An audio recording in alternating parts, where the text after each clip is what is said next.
इस क्लास में सभी का स्वागत है। तो आज इस क्लास के माध्यम से आधुनिक भारत के इतिहास में गांधी जी से संबंधित महत्वपूर्ण तथ्य पढ़ाए जा रहे थे।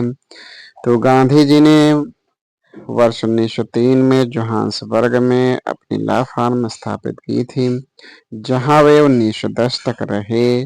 गांधी जी ने अपनी लॉ फार्म में ट्रस्टीशिप के सिद्धांतों को लागू किया था। गांधी जी के विचार था कि प्रत्येक देश की अर्थव्यवस्था जहां वहां की जलवायु, भूमि तथा वहां के निवासियों के स्वभाव को ध्यान में रखते हुए निश्चित की जानी चाहिए। इनकी अर्थनीति सभी तरह के शोषण का विरोध करती है, चाहे वह शोषण देश के भीतर एक वर्ग या दूसरे वर्ग या बाहर हो। गांधी जी इसको दूर करने के लिए ऐसी प्रणाली कायम करना चाहते थे जिसमें व्यक्ति अपने मौलिक प्रयत्न द्वारा स्वतंत्र वातावरण में श्रम और कार्य कर सके। इसके लिए वे स्वदेशी उद्योगों का पुनरुद्धार करना चाहते थे ताकि लोगों को पर्याप्त भोजन मिल सके, वह भूख से पीड़ित न हो। इसके लिए गांधी जी ने कुटीर उद्योगों जैसे गुड़ बनाना, घास कूटना, तेल पेरना, कागज बनाना, चमड़े का काम आदि पर जोर दिया। इससे गांधी जी का मानना था कि गरीबों और शोषितों का आर्थिक और सामाजिक सुधार करने में मदद मिलेगी। 30 जनवरी 1948 को नाथूराम गोडसे ने गांधी जी को गोली मार दी।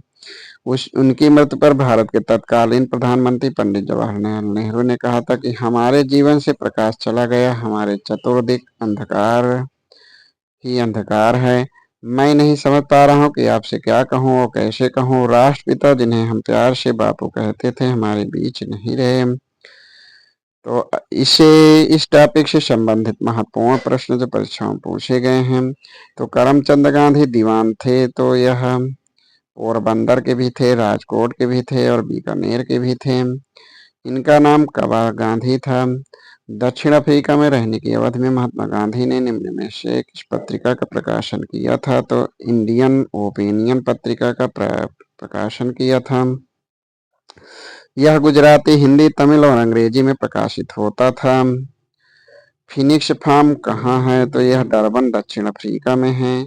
एम के गांधी के समर्थक थे तो दार्श एम के गांधी समर्थक थे तो दार्शनिक अराजकतावाद के। निम्न में से गांधी जी के रामराज के युगल सिद्धांत कौन थे? तो सत्य और अहिंसा। गांधी जी की दृष्टि में अहिंसा का अर्थ है सत्य की प्राप्ति का रास्ता। गांधी जी के संदर्भ में निम्न में कौन सा सही है? तो इसमें डी कथन सही है। यानी समाजवादियों में एक व्यक्तिवादी और समाजवादियों में एक मार्क्सवादी। गांधी जी की सत्याग्रह रणनीति में निम्नलिखित में से किसी सबसे अंतिम स्थान प्राप्त है? तो हड़ताल को। गांधी जी के सिद्धांत के अनुसार निम्न में से कौन सा कथन सही नहीं है? तो इसमें दिया गया कथन ए सही नहीं है। यानी सत्याग्रही का उद्देश्य सत्य को पराजित करना, तो यह कथन सही नहीं है। शेष कथन सत्याग्रही का शस्त्र अहिंसा है। सत्याग्रही को अपने संकल्प में दृढ़ विश्वास होना चाहिए। सत्याग्रही को विरोधियों के प्रति द्वेष भाव नहीं रखना चाहिए। गांधी जी के अनुसार हिंसा का क्रूरतम रूप है गरीबी का स्थायित्व। गांधी जी के परिवार नियोजन हेतु क्या तरीका बताया? तो आत्म नियंत्रण। गांधी जी दक्षिण अफ्रीका में कितने वर्ष रहे थे? तो 21 वर्ष रहे थे। महात्मा गांधी दक्षिण अफ्रीका से भारत किस वर्ष वापस लौटे? तो 1915 में। दक्षिण अफ्रीका के किस रेलवे स्टेशन पर गांधी जी को ट्रेन से फेंका गया था? तो पीटर मार्ट्सबर्ग। एम के गांधी ने निम्नलिखित भारतीय राष्ट्रीय कांग्रेस के अधिवेशनों में किसमें एक में सर्वप्रथम भाग लिया था? तो कलकत्ता अधिवेशन 1901 में। भारत के स्वतंत्रता आंदोलन के दौरान महात्मा गांधी द्वारा स्थापित साबरमती आश्रम के नगर के बाहर स्थित है। तो यह अहमदाबाद में।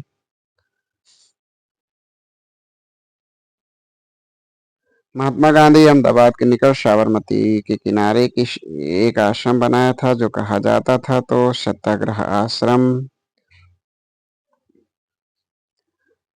महात्मा गांधी से संबद्ध निम्नलिखित आश्रमों में कौन सबसे पुराना है? तो फिनिक्स सबसे पुराना है, जो 1904 में स्थापित किया गया था। इसे 27 फरवरी 2000 में पुनः खोला गया था। गांधी जी ने सेवा धर्म कहाँ अपनाया था? तो दक्षिण अफ्रीका में। महात्मा गांधी के राजनीतिक गुरु गोपाल कृष्ण गोखले थे। महात्मा गांधी के अनुसार राजनीति का तात्पर्य जन कल्याण के लिए सक्रियता। गांधी जी ने राजनीति को जो प्रतिमान प्रस्तुत किया, निम्न में से कौन उसकी विशेषताओं में नहीं है? तो सत्ता, जबकि नैतिकता, धर्म, मानवता उसमें है। निम्नलिखित किसने सत्याग्रह शब्द को गढ़ा? तो महात्मा गांधी ने। भारत के स्वतंत्रता संग्राम के संघर्ष के दौरान सबसे पहले सत्याग्रह किसने किया था? तो महात्मा गांधी ने 1917 में चंपारण बिहार में प्रारंभ किया था। मोहनदास करमचंद गांधी किसके लिए सर्वाधिक जाने जाते थे? तो ये इसमें जो दिया गया कथन ये यानी भारतीय स्वतंत्रता को प्राप्त करने के लिए, निष्क्रिय विरोध करने के लिए। निम्नलिखित में से किसने कहा था विदेशी वस्तुओं की बर्बादी ही उनके साथ सर्वोत्तम व्यवहार है? तो महात्मा गांधी ने कहा था। ब्रिटिश निर्मित उत्पादों का गांधी ने बहिष्कार किया।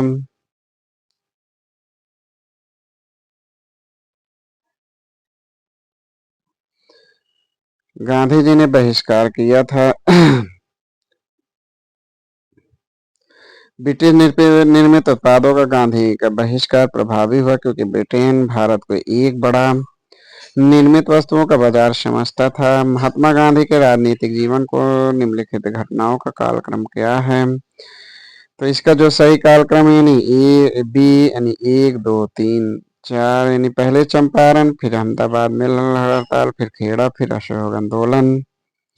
तो चंपारण 1917, अहमदाबाद मिल हड़ताल फरवरी मार्च 1918, खेड़ा 22 मार्च 1918 और असहयोग आंदोलन 1920-22। निम्न में से महात्मा गांधी का भारत में पहला सत्याग्रह कौन था? तो चंपारण। निम्नलिखित में से कौन महात्मा गांधी के बारे में सही नहीं है? तो इसमें दिए गए कथन सही है। तो इसमें दिए गए चारों कथन सही हैं। यानी उनकी आरंभिक शिक्षा राजकोट में, उनका विवाह 13 वर्ष की आयु में कस्तूरबा के साथ, उन्होंने विधि का अध्ययन द इनर टेम्पल लंदन में किया था। वे रस्किन की पुस्तक अनटू दिस लास्ट से सर्वाधिक प्रभावित हुए। दिए गए सभी कथन सत्य हैं। महात्मा गांधी ने कहा था कि उनकी कुछ सबसे गहन धारणाएं अनटू दिस लास्ट नामक पुस्तक में प्रतिबिंबित होती है और इस पुस्तक ने उनके जीवन को बदल डाला। इस पुस्तक का वह संदेश क्या था जिसने गांधी जी को बदल डाला? तो व्यक्ति का कल्याण सबके कल्याण में निहित है। गांधीवादी विचारधारा किनसे प्रभावित रही? तो ट्रस्किन से भी प्रभावित रही, थोरो से भी प्रभावित रही, टालस्टाय से भी प्रभावित रही। निम्न में से किस आंदोलन से गांधी जी संबंधित नहीं थे? तो स्वदेशी आंदोलन से। निम्नलिखित सत्याग्रहों में किसका नेतृत्व महात्मा गांधी ने नहीं किया था? तो बारदोली आंदोलन का। बारदोली आंदोलन 1928 ईस्वी में इसका नेतृत्व गांधी जी नहीं बल्कि सरदार वल्लभ भाई पटेल ने किया था। निम्नलिखित कथनों में गांधी जी की संदर्भ में कौन सही है? तो इसमें दिया गया सभी कथन सही हैं। यानी जात विहीन अछूतों दशा में सुधार के लिए कठोर संघर्ष किया, असहयोग आंदोलन शुरू किया, सविनय अवज्ञा आंदोलन उनके द्वारा शुरू किया गया था। महात्मा गांधी को सर्वप्रथम राष्ट्रपिता किसने कहा था? तो सुभाष चंद्र बोस ने। गांधी के नाम के पहले महात्मा जोड़ा गया था तो यह चंपारण सत्याग्रह के दौरान। निम्नलिखित में से किसने गांधी जी को सर्वप्रथम महात्मा के तौर पर संबोधित किया? तो रविन्द्रनाथ टैगोर ने। नोआखली काल में महात्मा गांधी के सचिव कौन थे? तो प्यारेलाल थे। निम्नलिखित में से किस सत्याग्रह आंदोलन में गांधी जी ने प्रत्यक्ष रूप से भाग लिया था? तो भाग नहीं लिया था तो बायकोम सत्याग्रह में। यानी बायोकेम मंदिर प्रवेश सत्याग्रह में गांधी प्रत्यक्ष रूप से भाग नहीं लिए थे। महात्मा गांधी का छत्तीसगढ़ में प्रथम आगमन कब हुआ? तो 20 दिसंबर 1920 को। गांधी जी के निम्नलिखित अनुयायियों में कौन पेशे से एक शिक्षक थे? तो जीवी कृपलानी पेशे से शिक्षक थे। निम्नलिखित निम्न उद्योगपतियों में कौन कौन से व्यक्ति लंबे समय तक एआईसीसी के खजांची रहे तथा सन 1930 में जेल भी गए? तो जमनालाल बजाज,